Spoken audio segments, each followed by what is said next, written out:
Today we discuss logic simplification. Logic simplification में पढ़ेंगे Boolean algebra. Boolean algebra क्या है? वह बीजगणित जिसके विभिन्न ऑपरेशन तर्क पर आधारित होते हैं, यानी ऐसा अलजेब्रा जिसके जो ऑपरेशन होते हैं वो लॉजिक पर आधारित होते हैं। तर्क का मतलब लॉजिक पर, तथा गिट्स द्वारा प्राप्त किए जाते हैं, बूलियन बीजगणित कहलाती है। बूलियन बीजगणित में जो ऑपरेशन होते हैं जैसे आर एंड नॉट ऑपरेशन या एक्सओआर एंड नार, ये जितने ऑपरेशन होते हैं वो लॉजिक पर आधारित होते हैं। तो वह बीजगणित जिसके विभिन्न ऑपरेशन लॉजिक पर आधारित होते हैं वो बूलियन अलजेब्रा या बूलियन बीजगणित कहलाती है। तथा ये जो बीजगणित होता है ये गेट द्वारा प्राप्त किए जाते हैं। जो विभिन्न ऑपरेशन जो होते हैं ये गेट द्वारा प्राप्त किए जाते हैं। ठीक है, इसे बूलियन बीजगणित कहते हैं। इसमें पहला थ्योरम जिसे बूलियन थ्योरम, बूलियन थ्योरम में बूलियन प्रमेय या बूलियन नियम में पहला नियम है आर नियम। आर का नियम क्या होता है? जब कोई वेरिएबल में जब 0 ओ आर करते हैं तो वही वेरिएबल प्राप्त होता है। जैसे यक्स है तो यक्स में जब ओ आर 0 को ओ आर करेंगे तो एक्स प्राप्त होता है। जैसे एक्स और 0 का जब ओ आर किए हैं तो एक्स प्राप्त होता है। इसको हल कर लेंगे। अगर मान लीजिए एक्स प्लस 0 है, अगर x का मान 0 रखेंगे तो 0 प्लस 0 यानी 0। x का मान अगर 1 रखेंगे तो 1 प्लस 0 यानी 1। यानी जो आउटपुट है 0 और 1 आ रहा है किस पे निर्भर कर रहा है? x पे। इसीलिए कोई वेरिएबल और 0 को जब ओ आर करते हैं तो वही वेरिएबल प्राप्त होता है, यानी x। नेक्स्ट है, अगर एक कोई वेरिएबल है और उसमें 1 का ओ आर करते हैं तो 1 प्राप्त होता है। x और 1 का ओ आर किया गया है तो 1 प्राप्त हुआ है। x प्लस 1, x का मान अगर 0 रखेंगे तो 0 प्लस 1 यानी 1। अगर x का मान 1 रखें तो 1 प्लस 1 यानी 1। यानी हर कंडीशन में 1 प्राप्त हो रहा है, यानी इसका आउटपुट 1 प्राप्त होगा। जो R का तीसरा नियम है x प्लस एक्स यानी x, यानी दो वेरिएबल हैं, दो वेरिएबल समान वेरिएबल हैं, दोनों का अगर ओ आर करेंगे तो वही पुनः वेरिएबल प्राप्त हो जाता है। जैसे x प्लस एक्स, यहाँ वो ओ आर किया गया है, x को ओ आर करें तो x प्राप्त। अगर x का मान 0 रखेंगे तो 0 प्लस 0 यानी 0, 1 रखेंगे तो 1 प्लस 1 यानी 1।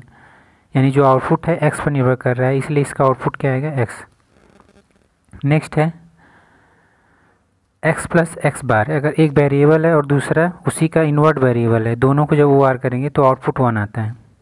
x और x का इन्वर्ट किए x बार, दोनों को जब ओ आर करेंगे तो आउटपुट 1 आएगा, x प्लस एक्स बार।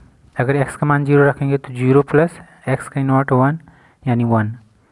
नेक्स्ट, अगर 1 रखेंगे x का मान तो 1 प्लस 0 यानी 1। हर कंडीशन में आउटपुट 1 आ रहा है, इसलिए x प्लस एक्स बार का मान 1 आएगा।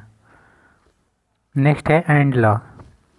जो एंड थ्योरम या एंड का लॉ है, जब एक वेरिएबल और 0 को एंड करेंगे तो आउटपुट 0 आता है। जैसे x वेरिएबल है और 0 को जब एंड करते हैं तो 0 प्राप्त होता है। x इंटू 0 बराबर 0। देखेंगे x का मान अगर 0 रखेंगे तो 0 इंटू 0 बराबर 0। x का मान 1 रखेंगे, 1 इंटू 0 एंड करेंगे तो 0। यानी हर कंडीशन में आउटपुट 0 आ रहा है, इसीलिए किसी वेरिएबल और 0 का जब एंड करते हैं तो आउटपुट 0 आता है। नेक्स्ट है x इंटू एक्स एंड 1, यानी कोई वेरिएबल में जब 1 का एंड करते हैं तो वही वेरिएबल प्राप्त होता है। x इंटू 1 का एंड किया गया है तो वही वेरिएबल प्राप्त होता है। x इंटू 1, अगर इसमें x का मान 1 रखें तो 1 इंटू 1 यानी 1। अगर 0 रखें तो 0 इंटू 1 यानी 0। यानी जो आउटपुट है x पर निर्भर कर रही है, इसलिए इसका आउटपुट ही x है। नेक्स्ट है एंड का जो तीसरा नियम है x इंटू एक्स, यानी दो समान वेरिएबल को जब एंड किया जाएगा तो आउटपुट वही वेरिएबल प्राप्त होती है। x और x का जब एंड करेंगे तो x प्राप्त होता है। ठीक है, x का मान अगर 0 रखेंगे तो 0 इंटू 0 यानी 0, 1 रखेंगे तो 1 इंटू 1 यानी 1। यानी जो आउटपुट x के मान पर निर्भर कर रही है, इसीलिए x इंटू एक्स, यानी जब दो समान वेरिएबल का एंड किया जाता है तो आउटपुट में वही वेरिएबल प्राप्त होता है। जैसे और देख लेंगे, जैसे a इंटू ए, दो वेरिएबल समान है तो इसका आउटपुट a प्राप्त होगा। नेक्स्ट है एक वेरिएबल है और दूसरा उसका इन्वर्ट वेरिएबल, दोनों को जब एंड करते हैं तो आउटपुट 0 आता है। x है, इसका इन्वर्ट करके एंड गेट में दिया गया है तो इनका जो आउटपुट है 0 प्राप्त होगा। जैसे a इंटू ए बार, एक दूसरा वेरिएबल लिया गया है, अगर ए का मान 0 रखेंगे तो 0 इंटू 1 यानी 0। अगर वो ए का मान 1 रखें तो 1 एंड 0 क्या होगा 0, यानी हर कंडीशन में 0 प्राप्त होगा। नेक्स्ट है नॉट लॉ। जो नॉट का नियम है, जब किसी वेरिएबल का डबल इन्वर्ट करते हैं तो वही वेरिएबल प्राप्त होता है। जैसे x है, इसका नॉट किए तो x इन्वर्ट आया है, फिर इसका जब नॉट करेंगे तो डबल इन्वर्ट, तो इसको डबल इन्वर्ट हट जाता है, सिर्फ उसको x लिखते हैं। जैसे एग्जांपल में a का अगर डबल इन्वर्ट है तो इसको डायरेक्ट नॉट के नियम से a लिखेंगे। नेक्स्ट है कम्यूटेटिव लॉ। कम्यूटेटिव लॉ क्या होता है? कम्यूटेटिव लॉ ये कहता है कि क्रम बदलने से परिणाम परिवर्तित नहीं होता है। कम्यूटेटिव लॉ कहता है कि क्रम अगर बदल दिया जाए तो परिणाम में कोई परिवर्तन नहीं आता है। जैसे दो वेरिएबल है x प्लस वाई, इन दोनों को OR किया गया है, ये किसके बराबर है y प्लस एक्स। अगर वेरिएबल को इन्वर्ट करके OR कर दें, वेरिएबल को चेंज करके इनका पोजीशन, तो इनके आउटपुट में कोई परिवर्तन नहीं आता है। जैसे x और y को OR किए तो x प्लस वाई, ये किसके बराबर है y और x को जब OR करेंगे तो y प्लस एक्स आएगा। तो क्रम बदलने से परिणाम परिवर्तित नहीं होता है। फिर है x एंड y, ये किसके बराबर होता है y एंड x, यानी अगर दो वेरिएबल को एंड कर रहे हैं, अगर उनका पोजीशन परिवर्तित करके एंड करेंगे तो भी उनका मान बराबर रहता है। x और y को एंड करें तो x y आया है, ये किसके बराबर है? अगर पोजीशन परिवर्तित कर दें y और x तो आउटपुट हमारा y x आएगा। आउटपुट में कोई परिवर्तन नहीं आएगा। क्रम बदलने से परिणाम परिवर्तित नहीं होता है। नेक्स्ट नियम जो है एसोसिएटिव लॉ। एसोसिएटिव लॉ कहता है कि अगर OR एक्सप्रेशन या एंड एक्सप्रेशन में वेरिएबल को किसी भी तरीके से ग्रुप किया जा सकता है, अंतिम परिणाम समान होगा।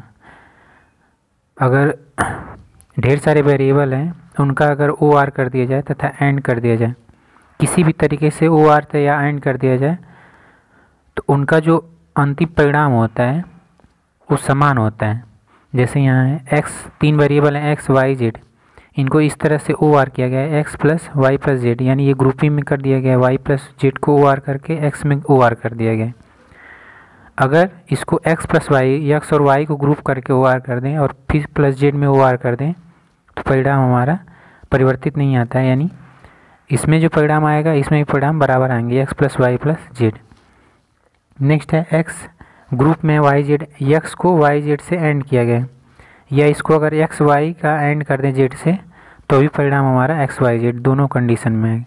यानी अगर कई वेरिएबल उनका OR और एंड है, किसी भी तरीके से ग्रुप करके अगर OR एंड किए गए हैं तो उनका जो अंतिम परिणाम होता है वो बराबर या समान रहता है। यही एसोसिएटिव लॉ होता है। नेक्स्ट है डिस्ट्रीब्यूटिव लॉ। डिस्ट्रीब्यूटिव लॉ में क्या होता है? अगर इस तरह से दो वेरिएबल क्या हो, ग्रुप में हो, पहला वाला है x कोष्टक में y प्लस जेड, तो इसको डिस्ट्रीब्यूट करके लिख सकते हैं x y plus x Z. X का y में गुणा करेंगे x y, x का z में गुणा करेंगे x z हो जाएगा। उस तरह w प्लस x ये OR है, यहाँ y प्लस जेड ये दोनों OR हैं, ठीक है। ये बीच में क्या है? एंड है, तो w ये दोनों का इसमें गुणा करेंगे, w का y में गुणा करेंगे w y, w का z में गुणा करेंगे w z, x का y में गुणा करेंगे x y प्लस x का z में गुणा करेंगे तो x z आएगा।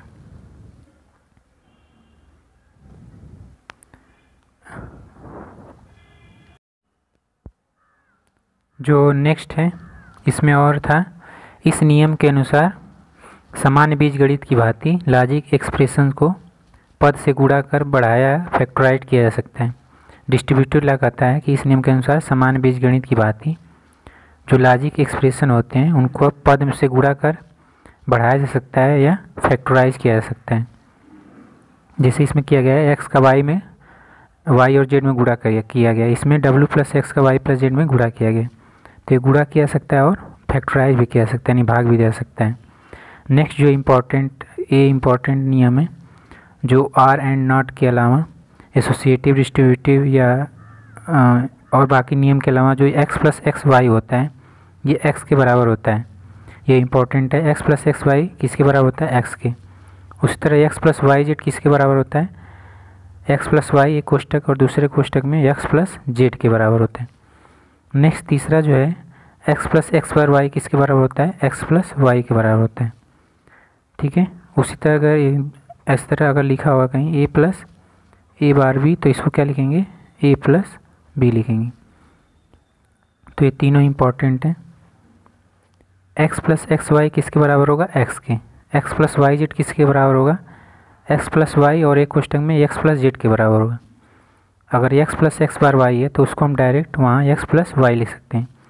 अगर ऐसा एक्स प्लस एक्स वाई कहीं होगा तो वहाँ पे डायरेक्ट एक्स लिख देंगे। एक्स प्लस वाई जेड जहाँ होगा वहाँ डायरेक्ट एक्स प्लस वाई है, क्वेश्चन में एक्स प्लस जेड लिख देंगे। अगर जहाँ एक्स प्लस एक्स बार वाई है तो वहाँ पे डायरेक्ट एक्स प्लस वाई लिख सकते हैं।